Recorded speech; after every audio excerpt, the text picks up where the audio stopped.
Welcome to DC. And here it comes. Swing and a miss. And a World Series Game 7 winning Curly W is in the books. Dagger! It's 1974. The Washington Capitals are the 2018 Stanley Cup champions. Don't like that. I like that. You gotta like that, right? Despite all this, despite the churn, my approval ratings keep going up. We are ready to give our 500% support back to this franchise, back to this city, back to this team after Snyder leaves. And then this is the poo-poo you put on the field. For the very first time, the Washington Mystics are WNBA champions. The Washington Commanders select Jaden Daniels. I'm going to support fake teams that can't ruin my life. Did you call bank? I call game. Thank you.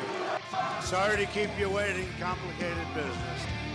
Well, FP, the Commanders go into New Orleans and get a win that they absolutely had to have. We talked about this last week. We said this is the one they've got to get. Absolutely have to have it. If you have any shot at getting to 10 wins or maybe even 11 wins, you had to have this one.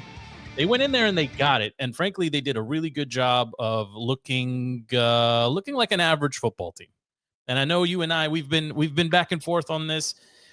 LP's going to join us here in a little bit. We'll get his thoughts on it too. But I got to be honest, this was a spectacularly unimpressive game from the Commanders. The game started a lot like the way the Titans game started. They were fast. A little bit of luck with the Jaden YOLO ball into the end zone, I think, on the opening drive. They had that nice lead, and then they just let a really bad team get back into the game. And we'll talk about Lattimore. We'll talk about the defense. We'll talk about Ertz. But just give me your first impression here of the game. Like this wasn't the game you were expecting to see, was it? Because to me, it wasn't what I was expecting to see. It definitely wasn't what I was expecting to see. By all means, I will not defend the product that we saw on Sunday. We should be playing better football, especially mid-December. You should have all your kinks worked out, right? But you know me, I'm Mr. Silver Lining. I'm going to try to I know. spin. I'm going to try to spin. I'm going to try to spin everything, right? But you should have handled that team the way you did the Titans at the very least. Like, I was expecting a 50-burger. But losing your center, game time decision, that's a big hurdle. It's a big hurdle. Listen, he's the second QB on that offense, right? He's calling out. They were going up against Chase Young and a 70-year-old, what's his face? Jordan or whatever. Jordan. Listen, get out of here with the center. The Saints defense. Listen, the Saints defense are still mid-tier defense. So are the Redskins. Yeah, fair. But listen, all I'm saying is this: losing your center, game time decision, not week prep. Game time decision. You have your backup come in. He's not going to call protections as well. He's not going to gel as well. The whole line kind of has to reestablish a chemistry, right? It's a very, very important position. With that being said, you should have done better. But I will accept that your run game is not going to be as good because Badass is important to that run game. We have seen it multiple times. He is very important to that run game. The interior line is very important. But on top of that, it's just the giving up 8 sacks. It doesn't matter who's injured. Unacceptable. Unacceptable. And they were not. How many of those sacks are 100% on Jaden? A lot of 5. I'll put it this way: there should have been 15 sacks, but because of Jaden, you only had 8. Put it that way. You're doing the spinning thing again, right? You got it. Listen, you got to spin. Jaden didn't play a good game. No. Jaden's stat line was fantastic. His stat line was great. My eyeballs tell me something different than what the stat book says. Okay, it would have been. I'm losing patience here on the, listen, it's frustrating me to have to come on week after week and talk about, okay, he's still a rookie. Is he better than most rookies? Yes, he's better than most rookies. Do we expect more from him? Maybe I shouldn't expect more from him, given the way the season started. But bring up that stat line. That is a great stat line. If he makes those catches, that fairy drops. No. Not gonna let you do that. Not gonna let you do that. That was a great stat line. If he makes those passes, he goes into astronomical. No, we can't. I'm not doing that. There was guys on local radio saying, well, if he catches that ball, Terry's got, 200 yards. And I'm not talking about that. I'm talking about end of game stat line. Some of those passes, if he makes them, you go from he had a good game to top of the NFL media talking point. The way Josh Allen, but if you're the way Josh Allen every game shows that he's an alien and he's MVP, that type of conversation is had about Jaden if those passes connect. The fact that a handful of passes didn't connect and his stat line was still really what about 118 no, no. You cannot tell me 118 passer ratings not good, Joe. You can't. I'm not saying need to adjust your expectations. If you're going to pad his stats with fictitious plays that could have amounted to something. I'm not padding any stats. 118 passer rating was his stat on Sunday.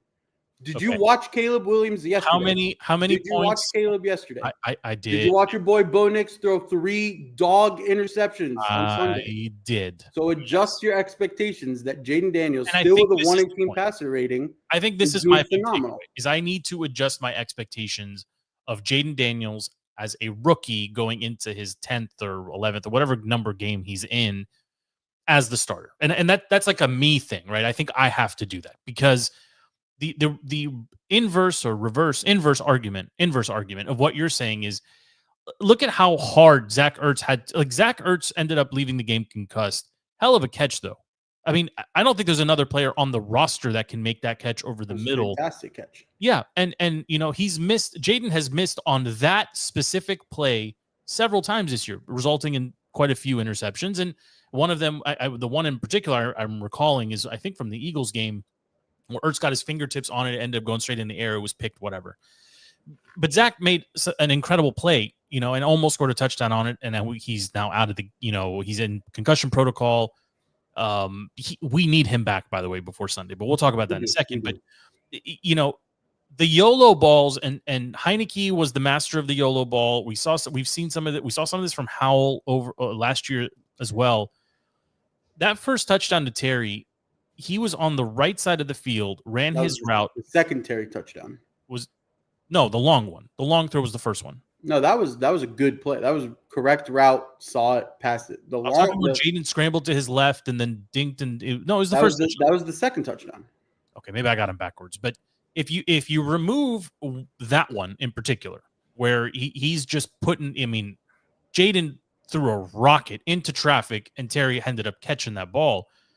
What happens if that ball isn't caught or worse is intercepted? I get that argument and I get that mindset, but Joe, you need to look at the NFL as a whole right now because stuff like that happens to good teams all the time. So we're gonna. I'll give you the Chiefs. The Chiefs. No, I'll give you Josh Allen. Right, he throws it to Amari Cooper. What receiver at the 1 flips it backwards to his QB in the snow to run it into the end zone? Like that stuff happens all the time. The difference that we're seeing now that us as a whole, as a fan base, are not used to, and we can have these conversations of like, oh, that wasn't good enough, is typically when stuff like that happens, we're on the losing end. At the end of the day, there's an L. Oh, we almost were on the losing end. No, but at the end of the day, seasons past, you see all the craziness and you get the L, and then you're like, what the hell were you thinking? But now you have a guy who has proven multiple times this season to have that little bit of mojo magic to him. Moxie, yep. The moxie that it will get done. The pass will get caught by Terry. The scramble will work for him. He'll escape pressure. We're seeing right now a shift, a paradigm shift from craziness in a game resulting in L's, resulting in an angry fan base, to craziness in a game, but you're still a well-prepared team and you're getting away with the W, right? And but they almost didn't. And this is for me, we can talk about, it was very Ron-like to trot out a field goal kicker you don't know, for attempt a 54-yarder. I think it was the right move given that it was in a dome. I think that's I can have to take that shot. I can look at Dan Quinn, and if I have my number one complaint about Dan Quinn is get a little more Dan Campbell ball size to you when you know you have kicking troubles and just go for it. You have a quarterback that can scramble and pick up a first down on a fourth. You have that guy. So don't. Sure. If it's not a gimme field goal, if it's not 40 or less, just go for it. Nobody will care. But if you're going to trot out a brand new guy for a 52-yarder or whatever it was, okay, well, you're going for it because it makes it a 2-possession game. And I understand the logic behind it or whatever. But also, again, eye test, right? You got a guy, you got a team on fourth down conversions. We're the best in the league. Ride it. Yes.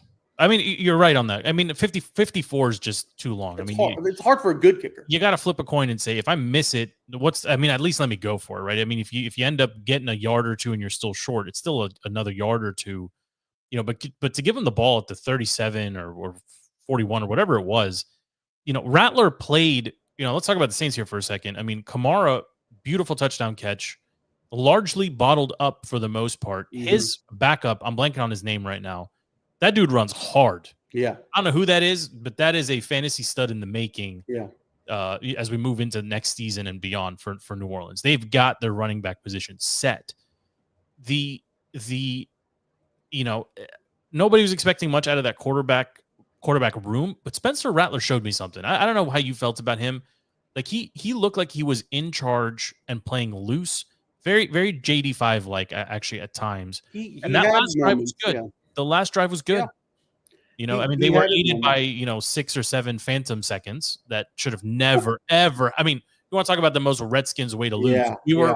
We were full on watching the meltdown. I mean, It was what the hell is this?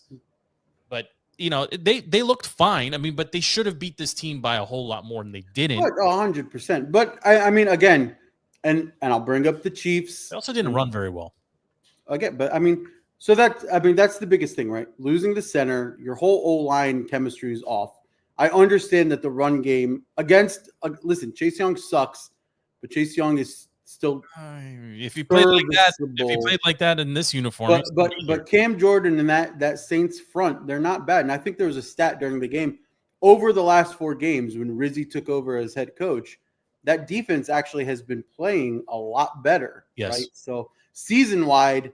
Okay, they're probably a mid-tier defense. Last month, they may have crept up into like top 10 territory of defense, especially on the run stop. So I'll give the run game a break because we know what B-Rob can do. We know what McNichols and C-Rod can do, right? And I'll say, okay, your O-line last second shuffled. That's a hard thing to overcome. But we should have been more sound in that win. But again, when you look at the Chiefs, 12-1, worst point differential in the league, right? They're surrounded by a bunch of 2-11 teams. Talk about failing the eyeball test. That team fails it but they're week. Getting the wins, right? And at the end of the day, escaping with a W is all you need. Just like last night's game, you look at this Falcons team, one that's going to basically be a make or break for our playoff hopes. They failed the eye test across the board on a Raiders team that's trying to tank, that has nobody. Kirk Desmond Ritter or whatever. I don't know what you do with – if you're the Falcons, I really don't know what you do with Kirk right now. Run Bijan. He's Kirk is washed, and they have to figure out a way to get that passing attack going, and hopefully it does not result in the Washington Redskins facing Penix. That is my fear. Well, that's what we're trending towards right now. But we'll come back to them in a second. I do want to talk about your boy Lattimore. Marshawn got his first start as a Commander, and I mean, there's no sense in burying the lead. He posted the perfect line for a quarterback. I mean, it's literally the perfect line. 0 targets. I mean, obviously, then 0 catches, 0 yards. I mean, he literally took away half, even if you don't want to say half, a third of the field. Yeah. And it's in a bigger contrast. Did he start a tackle? I don't think he did. I don't think he had to. I know he didn't have to, but yeah. But the bigger contrast is BSJ was in for 3 cornerback plays. One of them was a detrimental PI that they scored on. Yes. FU, BSJ, go flip burgers in Montreal and sell poutine. No. I'm shocked that he was not there. I assumed he would just be the number 2 corner. I don't think he's good enough. I don't think he's not. I mean, if he's not You're good enough, talking to be eye MVP, test. but how do you go from being the guy, like drawing the Juan. premier? No. I'm just saying earlier this season, Yeah. BSJ was your best corner, Yeah. Well, and now he's not on the field. we had to make him the best corner, I understand. I'm saying, but when you Sanders talk still's to me or coming into AJ his or whoever- own. Iggy's coming into his own. Sure. You go out and you get Lattimore. I was surprised that his Downfall.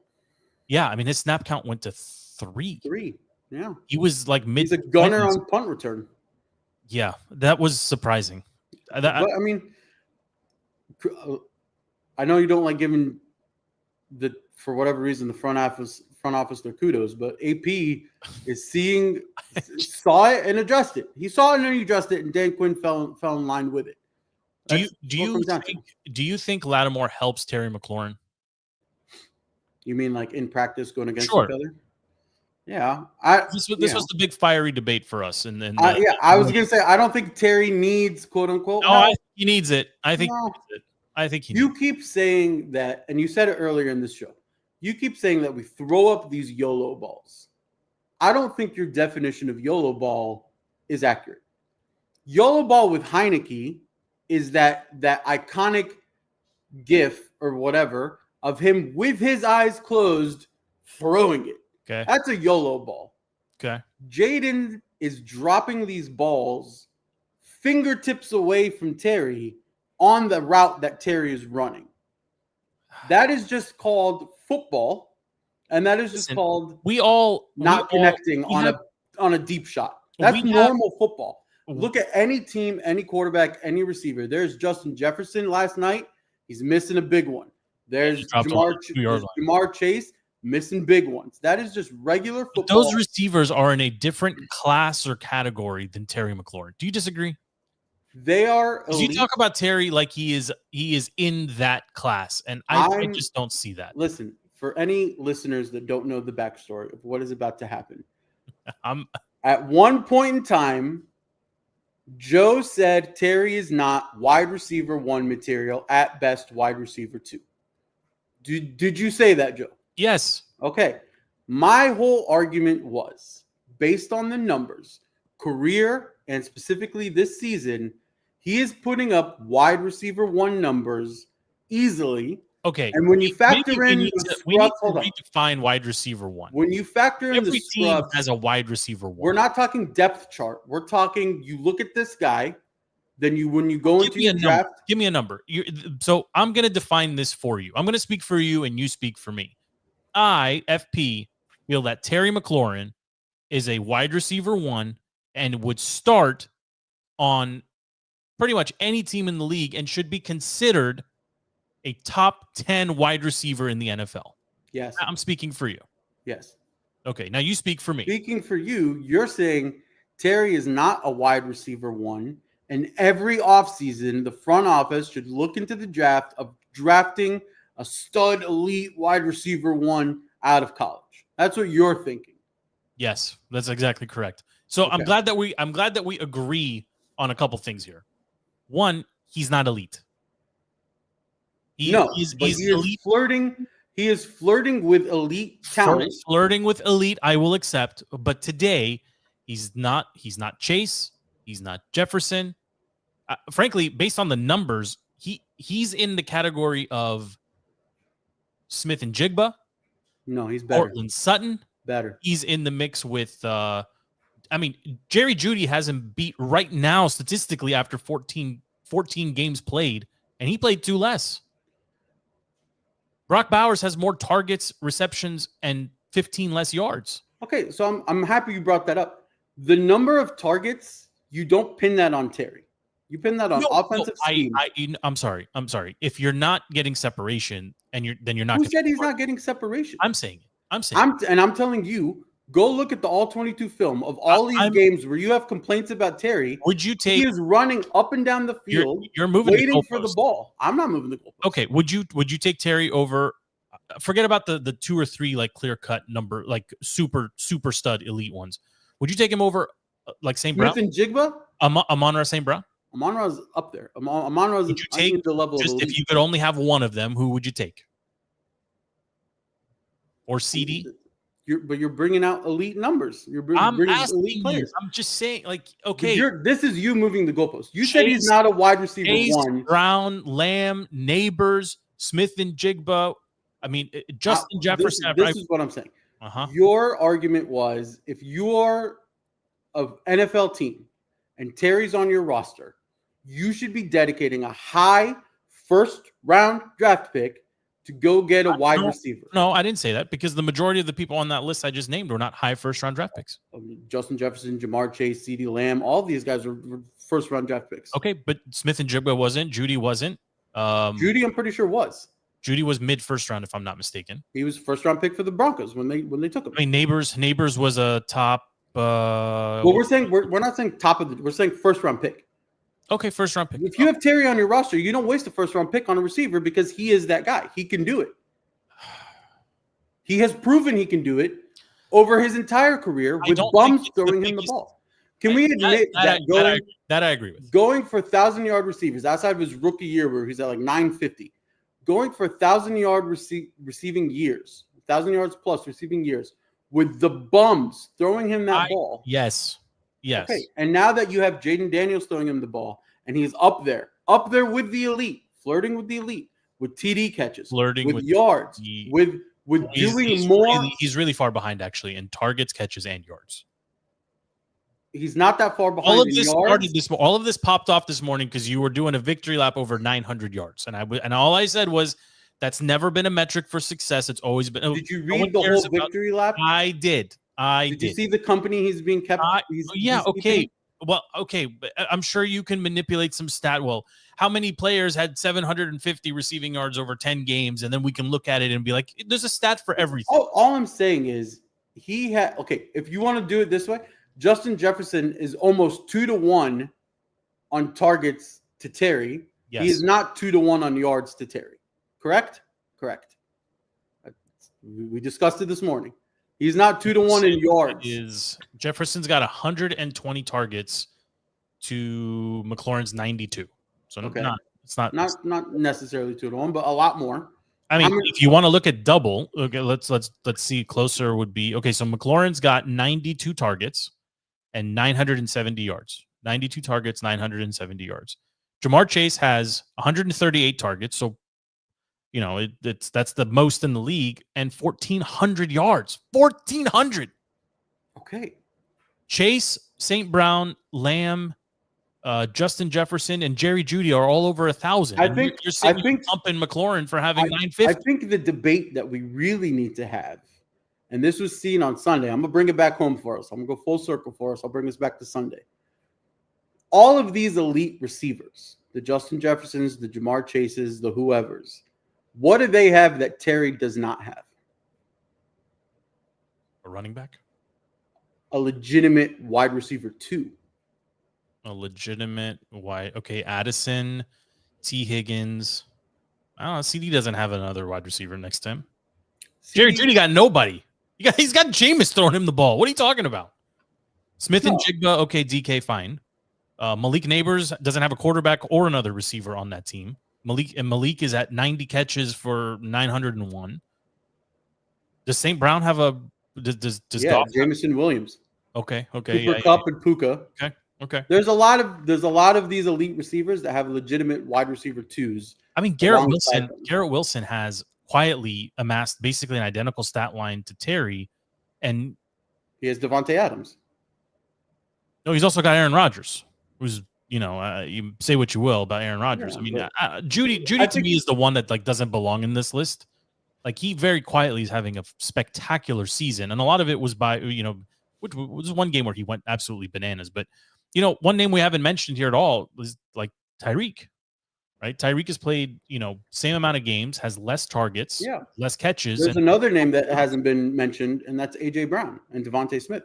Well, AJ Brown, I mean, AJ Brown is in the mix, but he's played 3 less games. Again, I don't like adjusting stats for probability. Right, but the point is, strong running game will affect stuff. Wide receiver 2 will affect stuff. But all I'm saying is, when you look at the entire landscape and you look at a guy like Terry, you as a fan cannot have any complaints about Terry. I don't have any. I never had any complaints. Oh, All I you said no, was, but you said he wasn't a wide receiver one. I think you're going to see as the season progresses now, without their fake number 2 option missing. I mean, Noah's not going to play anymore, right? I mean, you're this committee was already a terrible option, like group number 2. But if you lose Zach as well, I mean, yeah, it'll get that much harder. Agree. Okay, but the problem is when it gets harder for Terry, he disappears completely. Completely. No, he doesn't. I can't have the whole conversation again, but there's been a whole bunch of 2 for 19s, 5 for 40s, you know, that's the same 31, thing with Jamar. That's the same thing with Justin. That's the same thing with all these guys. But this team, he has to produce for the Skins to win. No, because we're getting those wins on the games he didn't produce. There was one game in here that was really strange. It was it the first Eagles game where he had like 3 for 19 and a touchdown or something, or 2 touchdowns? There was one really fluky game where it was like under 40 yards and 2 touchdowns. Well, I mean, I'll quote KOC yesterday after the Vikings game, right? Every time you say that, I think AOC, and it takes my brain a half second to come back to KOC, but okay. Kevin O'Connell. Yeah. After that Vikings game, I forgot who the media chick was or whatever, but she was like, what do you tell this team that's 12-2? Like, what do you tell them throughout the next few weeks? Like, how do you improve? What do you fix? Right. And he's like, thankfully you're at 12-2 and you get to nitpick at the really small stuff. Right. When you get a win and you still get to nitpick at the really small stuff, that's great for any coaching staff. This team, we're not quite at nitpick at the small stuff, but we are at, there's nothing major you need to address. Nothing major you need to address. Can you address kicking? Yeah, well, kicking, that's I think you have to. Terrible. I think you have to. But kicking, I'm not putting on this coaching staff. Brandon McNinnis pulled a ditty on an airplane and it screwed our plans, and then we've been trying to fix it ever since. That's not necessarily. Yeah, I mean, because McManus is doing great right now for the Packers. If we just wrote it out with him, or if he didn't do what he did, kicking wouldn't be an issue. So I'm not putting that on the coaching staff. But looking forward here, like the Eagles come to DC, they don't have to have this one from a playoff perspective, but it would be really nice to get this one back. I mean, they played the Eagles. If you guys go back to that game again, the first one against the Eagles up in Philly, they played them okay for 3 quarters. They lucked out. Philly missed a bunch of, I think 2 field goals and an extra point or something like that in the first half, and then Saquon exploded. Right. So, I mean, they get them coming to DC. I expect the Commanders to be more locked in coming off of a somewhat sloppy victory against the Saints than had they blown them out. You know, but I mean, what do you do here to prepare for the Eagles? I'm just curious. Like, are either of you willing to say that they can win this game? I mean, anybody can win, but are you willing to pick them? I don't know, LP. Are LPs? I mean, Eagles are, they're just a different caliber team. That's true. Here's the real question, though, right? The Commanders are most likely going to be playing the Eagles in the playoffs. Do you want to go into that game 1-1, or do you want to go in 0-2? You know, playing with house money. You're not supposed to win, but it's really hard to beat a team 3 times. You got to think about it that way, right? Like, if you go in 1-1 against the Eagles, are you suggesting they should drop the game? No, I'm suggesting if they lose, it's really not that big of a deal. Like, if it's competitive and they lose in the 4th quarter like they did the first time, it's hard to do that 3 times in a row. If you win, I could see that argument. Like, you're on 1-1 and you're feeling good about yourself. We beat them last. They beat them early. Game, sure. Yeah, but okay. Well, if well, you also have a lot of players who could potentially be back for the playoffs. Eckler being back, Austin Seibert possibly being back. Yeah, obviously, Jonathan Allen's close. Jonathan Allen might be back. I think Jonathan Allen was there the first time and he was not. But I mean, there's also potential that AJ is on a pitch count. It looks like he got a little hip pointer situation going on. Hurts has the busted finger. Hurts has the offhand throwing. Saquon has a mysterious injury. Yeah, he was pulled for the whole 2nd quarter. He came back and he didn't do much. I mean, I would prefer a win to a loss for sure, right? I mean, give me the win if we can do it, especially at home. I just, the Eagles, I mean, you're looking at the NFC at large. I mean, they are very much in the mix now with the Vikings as they chase the Lions. Like, a couple weeks ago, they could have been in a position where the Lions have it locked up and they're kind of on cruise control the rest of the way with not much to play for. They're playing. I mean, they need this win too. They didn't necessarily need it the first time we faced them, but they need it this time. They're riding a 10-game win streak. I mean, they're playing Yeah. pretty well. Last game they didn't play that well, but no, I mean they almost lost. They almost lost to the Panthers. The biggest thing here is, and we're talking about Sirianni in the playoffs. You're talking about Lattimore's perfect game, zeros across the board. That's your litmus test there, right? If he can come in and this defense can eliminate AJ Brown or eliminate Devontae, whatever they decide Lattimore pairs up better with. Sure. If you can limit that, and hopefully Chin comes back from concussion protocol. He's a big loss. If he's huge when it comes down to locking down Saquon, right? So if Chin comes back and you have Lattimore removing half the field, that offense against our defense when we played them, like you said, 3.5 quarters couldn't really do too much, and then Saquon takes over. Saquon was just. But but does Saquon take over if you have Lattimore that last game and you are committed to stopping Saquon with safety help, with stacking the box, with doing all of that, because Lattimore has it locked down half the field. I mean, if you're asking me, I say yes. I think so. I think Saquon, you're always in a situation where you're trying to contain him, but eventually he's going to get that's why he's in the MVP conversation. Yeah, 100%, guys. 100%, there's only 3 names at this point in the MVP conversation. It's Allen, Jackson, and I don't even think Lamar belongs in it anymore. I think, you throw for 5 touchdowns and you win. I mean, anytime you do that, I mean, both him and Allen, I think, are deserving. I teased this earlier.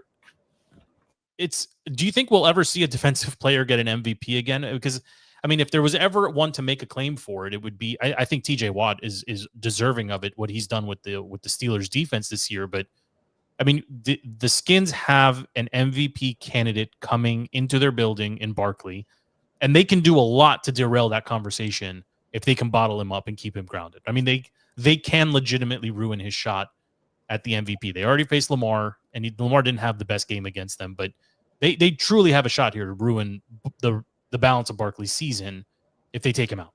Not injure him, but if they control him. Yeah, I agree to Chin being a big loss. But in this specific game, Defoe has seen Saquon, and he played well against him last year and the year before. And Defoe is a in-box safety, and when you're going against Saquon, you need to bottle him up in the box. So I don't think that's a major loss this specific week if he cannot go. I think all of us are mentally prepared for a loss against the Eagles. I think the entire fan base is mentally. Obviously, you want to go out, you want to get the win, you want to see a competitive team. I think we've all mentally acknowledged that it's probably going to be a loss. Pleasantly surprised if it's not. I think what you need to do, and this is a fan base that gets to say this, not the team. The fan base gets to say, go in there, compete, don't get any injuries, and then focus on that Falcons game. Well, the Falcons game is a problem now too. I think it's. Yeah, I want this Eagles win. I mean, so there's a path to clinching the playoffs this week. You beat the Eagles, the Rams lose, or the Seahawks lose, and the Falcons lose, and that's not that far fetched. That's not that far fetched. It's not that, which would be great because then the Falcons game is basically meaningless. Yep. In prime time, I think FP said it best. It's the final exorcism of the prime time era, the boogies, right? I mean, you get Kirk in prime time in your building, like the final. It's the final wash, But keeping it on the Eagles here for a second. It sounds like we're all. Is anybody brave enough to pick the Commanders here? I don't think so. No. Yeah. I mean, I don't think it's. There's a shot. I think there's always a shot, but I think there's a better shot this week than the first time we faced them, for sure. Yes, I think they will be more dialed in going into this game, and I think I'm going to hold my final prediction until I see what happens with the injuries. Primarily, actually, Zach Ertz. I don't think they can win without Ertz. I think they just signed a tight end to the practice squad, so I think that probably is not a good sign for Ertz. Yeah, that's a bad indicator. That security blanket is too crucial for Jaden. And Zach he's too polished of a veteran to go out there and win without him. It was kind of frustrating that Ertz was out and Sinnott still wasn't a factor. Like he didn't get more run. He's very They went handsy. Crowder more. Yeah. Yeah. He's very Well, I handsy. mean, I mean, I'm Mr. Chalk it up and falls in love with the coaching staff. I would like to hope that with Ertz being out and you have the whole week to prepare Sinnott and Bates and whoever the new guy is, I would like to hope that one of those guys can have that come out game, or even Luke McCaffrey. Actually, not just hard. somebody. Yeah, I was about to say it's you're asking for someone to replace Zach Ertz's. His line over the last month has basically been 4 catches, 40 to 50 yards, and a touchdown. Yeah. Right. This is the first game in 6 weeks that he hasn't scored in. So like you can do it.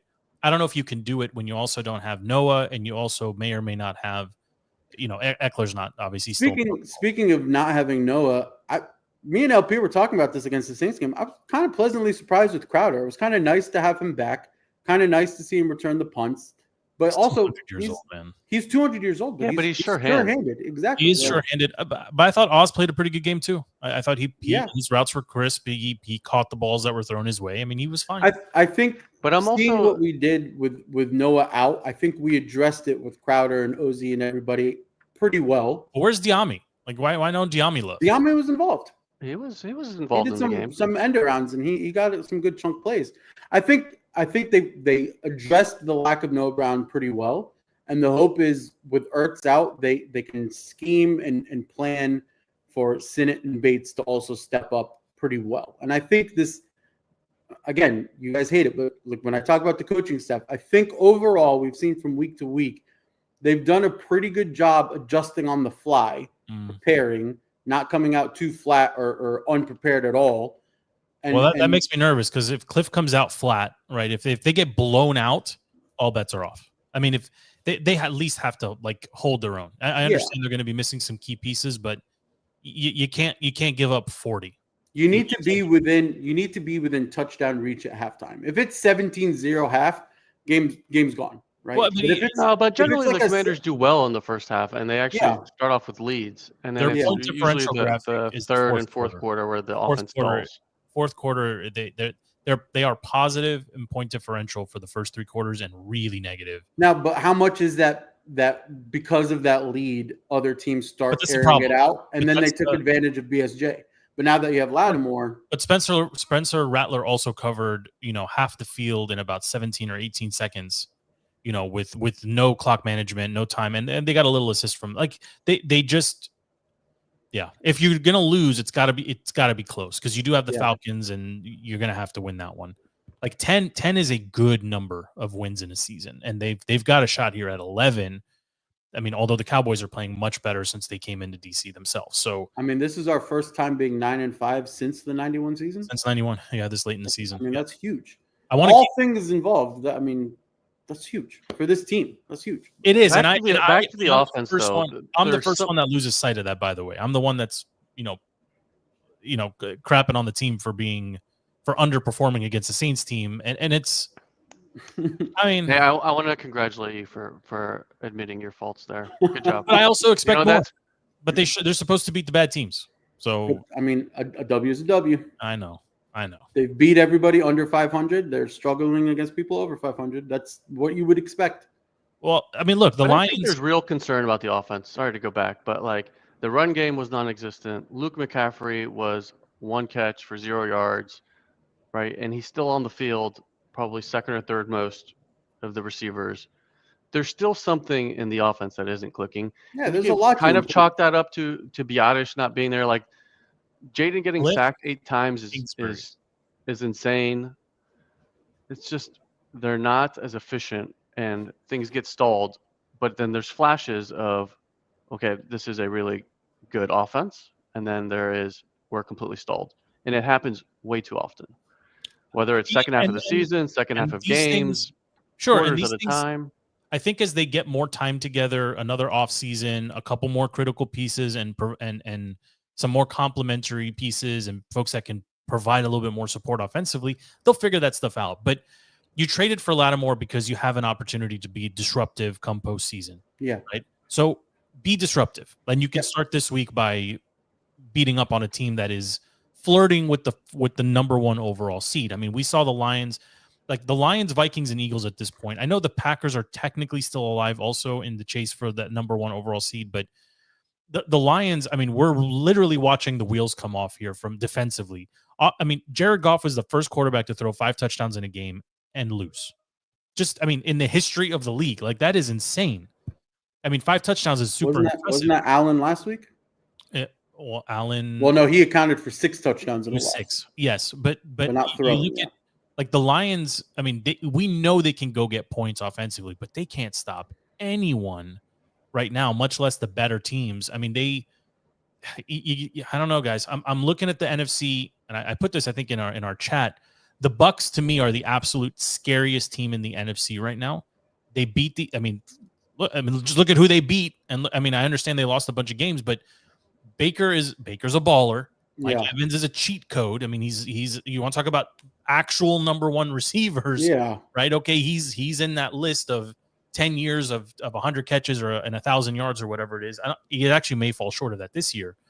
But the Lions slipping, I mean, the Vikings, Sam Darnold, and for all of the hubbub about that team, their defense is spectacular. Jamin Davis.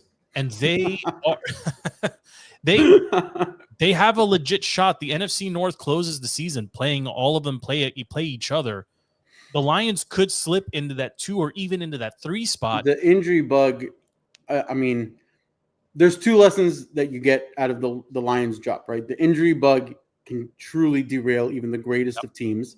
Losing David Montgomery for the season is awful for them. Not having their Sonic and Knuckles tandem in the back, terrible for them. The defensive injuries is terrible for them. But the other thing is, and this is kind of what this team needs to focus on, is getting to that championship game, not just the Super Bowl, just getting to the championship game is so incredibly difficult to repeat year after year. And we've been spoiled or delusional seeing Tom Brady do it year after year after year after year. And then suddenly Pat Mahomes year after year after year after year. It is impossible to do it year after year. And we've just seen we're watching Burrow not be able to get exactly. Yeah. Like it's really difficult. And that's why this team, part of that Lattimore trade was to shore up the next few years, right? And start building the roster from now. And losing Biotic and seeing the O-line struggle, it shows you just how much we're doing with this roster, but it also makes it very apparent just how much depth we're missing, right? So credit to AP and Dan Quinn and all those guys, whatever. They're doing a lot with a little bit of pieces, but you are very far away from being like a 49ers or a current Lions that can still be decimated with injuries and get to the late playoff games year after year after year. And I mean, the Lions are learning that firsthand, right? Like they went from losing to winning, and now they have like winning team problems, which every team wants. Yeah, I mean, they have a huge problem on their hands. Like, I mean, you want to talk about getting cold at the wrong time, right? This is not the right time of the season. I mean, between these 3 teams, the Eagles, to me, I don't think they have enough horsepower. I mean, they would need a whole lot of help to get into that number 1 spot. But the Vikings still have the Lions on the schedule.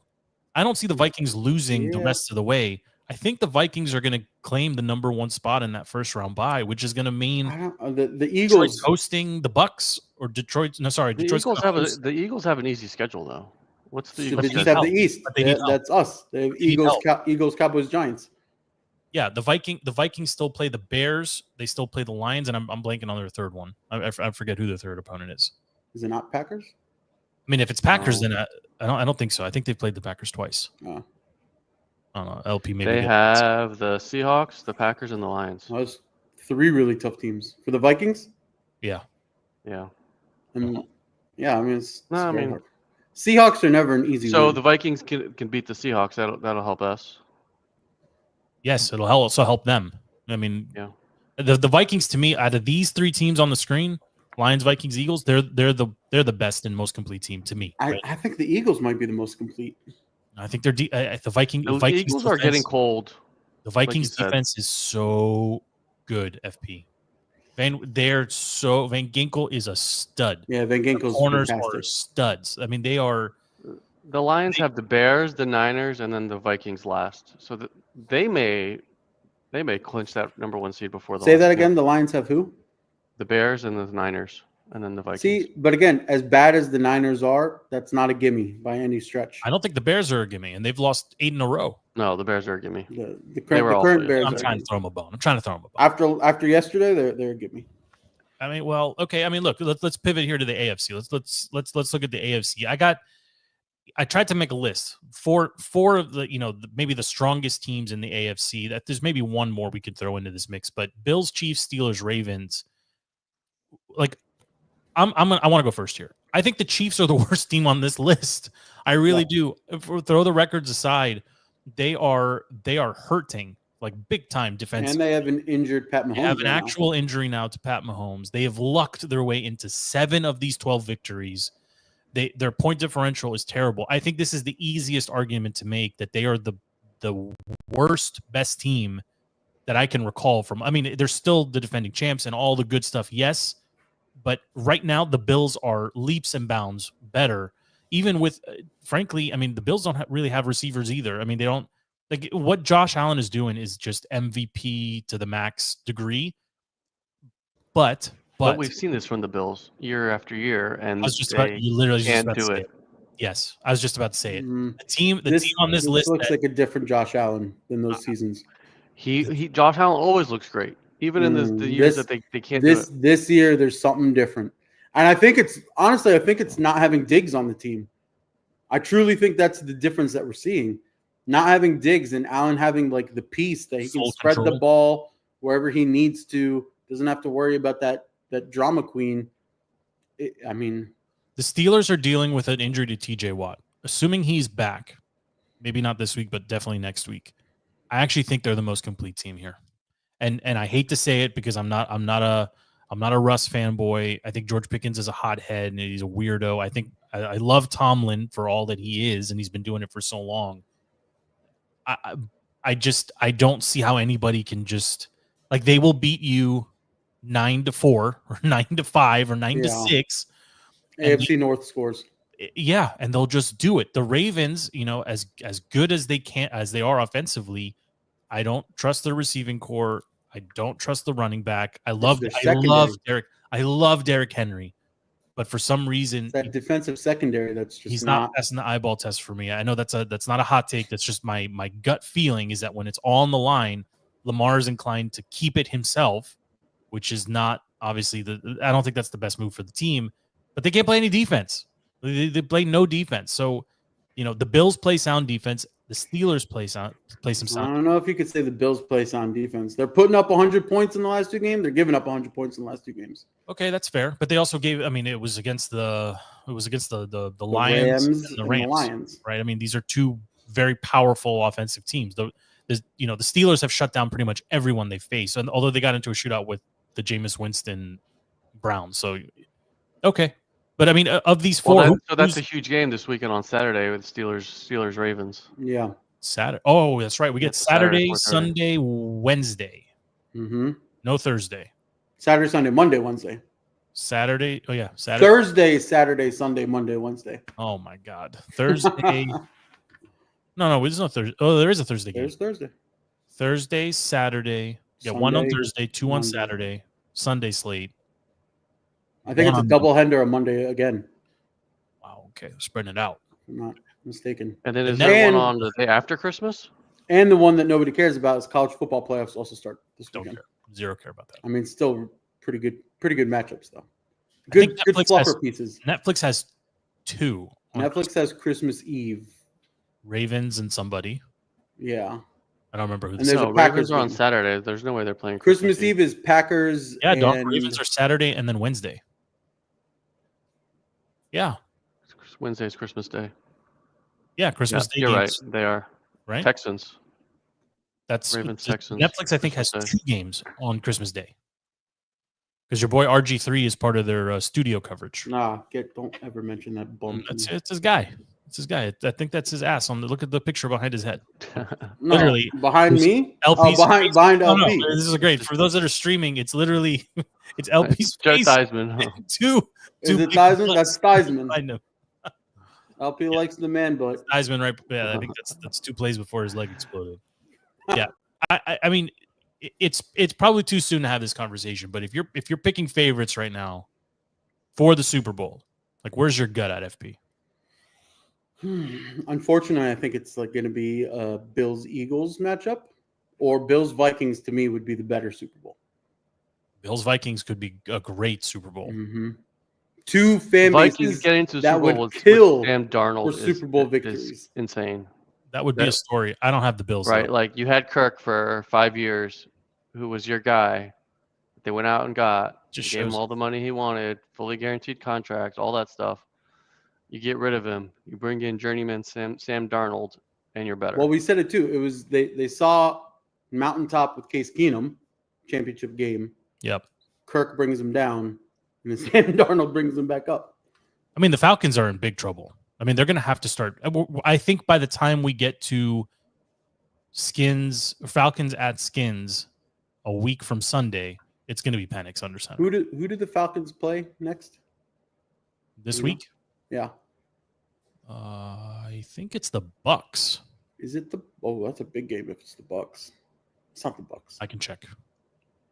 LP, are you checking? Yep. The Falcons they are winning the against, Giants. Oh, okay. Yeah. That should be an easy win for them. Yeah. So but that's what basically what I was going to say is the Falcons winning the Raiders game and hopefully winning the Giants game keeps Kirk under center. You want to see Kirk in Northwest Yes. Stadium Field. You want Kirk to stay under center because nobody knows what Penix can do. Right. You don't want that. Like we saw with the Saints. Anytime there's a new quarterback, there's a little bump. Doesn't mean they'll win. There's always a little bump. You know what you're getting with Kirk. Anytime you fire a coach, there's a little bump. If you get into Kirk's face early, fired coaches, it looks like your boy Antonio Pierce is going to be one and done, or 1.5 and done in Vegas. Kind of sucks. He should be. No, that team looked so undisciplined yesterday.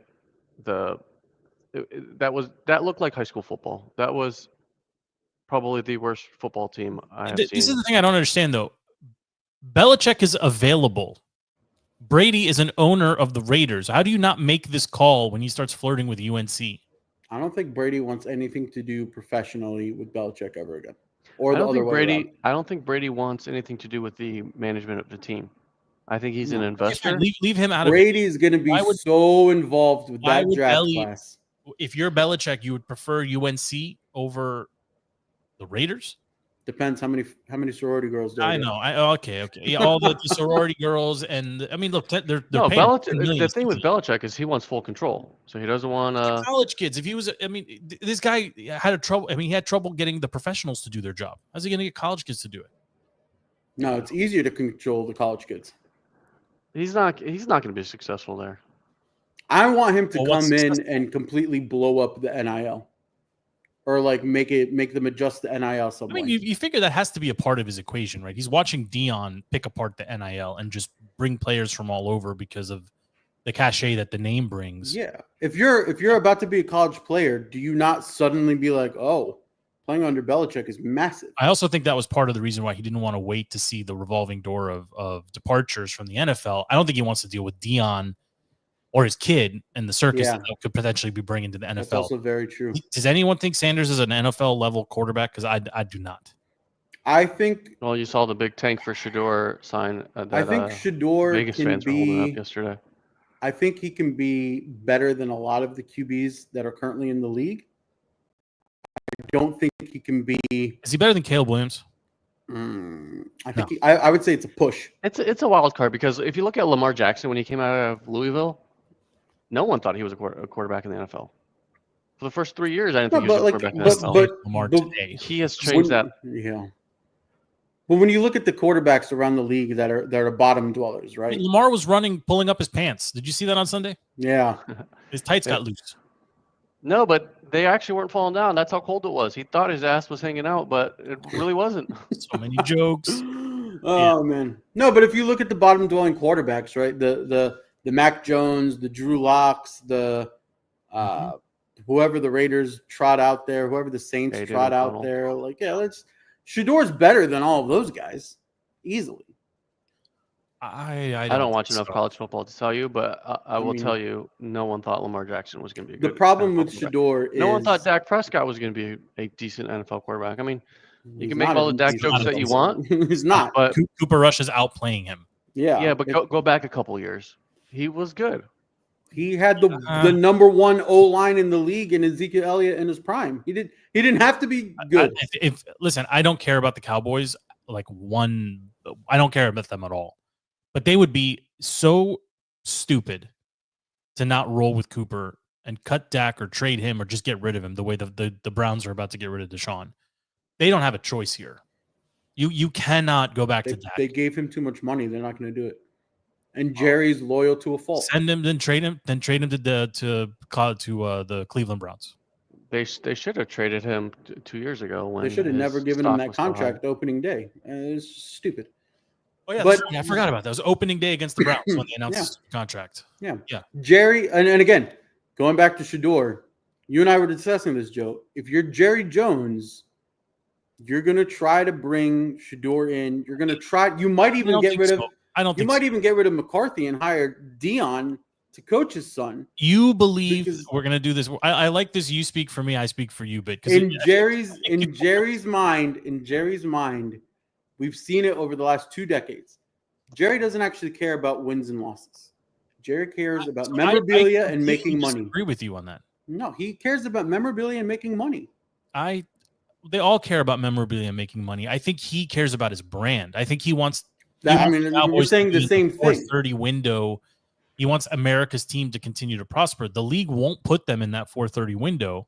They will with Dion and with Sanders and Sanders, perhaps, but they got to win games, and I don't think that combination wins games. Even without winning, Sanders. Your boy LeBron is literally playing with his boy Bronny. No, don't talk to me about the NBA. That's the worst product on TV right now is the NBA. Their ratings are. Our show pulls more numbers than the NBA. Did you even know that their stupid in-tournament championship is this weekend? Nobody knew that. NBA Cup. Every time the NBA Cup. I have watched a fair number of Wizards games this season. I am going. Why would you do that to yourself? No, my kids are into it, and I still love basketball. Teach them to do better. And we're close friends with a couple of the players on the team have kids in school with my kids, so like we know them socially as well. So it's cool when they see their friend's dad on TV and blah blah blah. I mean, they're really bad. But anyway, all this to say, every time I turn on a Wiz game, there's some like every uniform I feel like is different, right? Like there's no home and away or like one alternate. There's like 50 alternates, and the court freaking makes me. Some of them are pretty good. What the hell was that court? The court said DMV, and it looked like a spider web. I was like, what?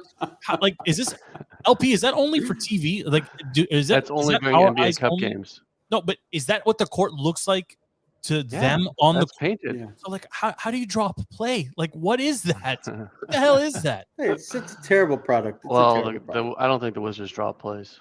Well, they are horrible. This is what you get when you bend the knee to LeBron and the Wokes. Okay, you get and look, we talked more WNBA this past season, which was not a lot, admittedly, than we did in years past. Caitlin Clark bent the knee too, and saying like, I'm going to use my platform to speak out against this and that. I was like, do you like the WNBA is allergic to making money? I mean, they that league makes no sense. They should be like they haven't made what company. I'm sorry, I have to say, I just have to get this out. What company on earth has existed for 25 years and never made $1 of profit? I literally think the WNBA is the only entity that has existed for 25 years without ever making $1 of profit. It's because they're not their own entity. My point is, it's they have. Is that true? They have never made money. Ever. Yeah, they've always been in the red, but that's always the NBA owns the WNBA and props it up. They have literally the entire league is black lesbians, and now that there's a white normie hetero chick that's the MVP, they're forcing her to bend the knee because the rest of the league is offended by it. It's complete BS. Like, how do you do this? If you're running the WNBA, you should be like, I mean, praising and glorifying and putting Caitlin on every, like, she should be. Well, was it? I don't know. I don't know who the lady was, but it was like the WNBA commissioner, player It was union. the owner. person. I'm gonna speak for you. It was the owner of the Mystics who said that all of the WNBA Yeah. should be on the cover of Time magazine. No, you stupid lady. No, you're missing the point. First of all, why would you take it away from Caitlin Clark being a person of the course. year? Why? Like, that's already enough recognition for your crap product. But yeah, why would you wash it down with the entire league? They all suck. It is completely unacceptable that these people aren't in charge. Like the WNBA should it should not exist anymore. But listen, this is why we just had the conversation about the NFL seeing an opening to take all the TV time they ever want, because the NBA and there's no competition for viewership outside of the NFL. If the NFL says we want Christmas Eve, we want weekends, we want every single big day. Point. Christmas used to be an NBA day. Yeah. If the NFL says it's ours now, any streaming platform or channel is going to be like, yes, absolutely, we want you. We'll give you all the money in the world to show your product. We are on a path now where like the NBA had to sell the little patches on the jerseys, and then they started selling sponsorships on the court. Like we could actually, like, this isn't like just frivolous talk here. The MLS will surpass the NBA in popularity and in revenue probably within 10 years. How much do we have to pay to put a DTC patch on a WNBA jersey? It can't be that. We could probably own a G League team at this point if we wanted to. We could definitely own a WNBA team. I mean, I'd pitch in to buy the Mystics. Well, fine, right? But like, oh my God, like you talk about a league that has no completely tone deaf to the 4 fans that exist out there. Mm-hmm. Instead of propping up the one normie that you got, you bend the knee to all the others. Like we've offended everybody else. Like identity politics at its max in the WNBA right now. Anyway, I got enough of that. Any closing thoughts, boys? I don't want to end on a hyperbolic negative rant here. We got Christmas around the corner. This terrible movie Carry On Netflix. FP, you were pumping it before. It's a good movie. It was good. It was okay. LP, have you seen this movie? The LP doesn't watch TV. My favorite Christmas movie was Home Alone. You know, I recently introduced Home Alone 1 and 2 to my movie. kids. They really enjoyed 2 a lot more than 1. They've aged well, except for the argument of if anyone owned a cell phone, the movie's over. It's true. I mean, they weren't common then. Home Alone 2 was an interesting premise because he ends up with his dad's credit card. Have you seen Home Alone 2? Yeah. Home Alone 2 is great. I think 2 is better than 1. I'm with you. I think 2 is better than 1 too. Kevin McAllister's kind of an annoying character in 1. Home Alone 1. Yeah, there's also not a lot of action. It's a lot of like setup, but the actual like takedown is very quick. And my kids very astutely pointed out that the night of everything going down, the house is trashed, and literally the following morning, the house perfect. They're like, how did he clean the house? That was their question. Like, how did he get the house so clean? I was like, yeah, that's a good. Yeah, whatever. All right, boys. Any final thoughts before we put a bow on this one? This is the last one before the Christmas holiday. I think we're hopefully back next week. We'll see about scheduling. We should be getting Ovi back, and he's coming back, I think, around this week. Nice. And he's coming back to a Caps team without him that skyrocketed to number 1 in the NHL in power rankings, points, all the stats. Ease him back in, baby. Nice. And that this Caps team, like they lost last night. It sucks, but they're still like 21 and 6 or whatever their record is, and they're doing amazing at home, and the team is just insane. So if you are feeling down and you don't want to watch WNBA or NBA, go watch the Caps because they're playing out of this world. This might be the best team we've seen in the OV era. Knock on wood. In the OV era, all those President's Trophy teams and prior to the 2018 Cup team, this team is playing better than all of those teams. It's insane to watch. It's a lot of big talk. From FP. LP, anything from you? Of course. I'm sure you guys talked about it, but I don't want to see Sean Hockley ref a game again. We did not. Actually, we didn't really touch on how bad the refs were.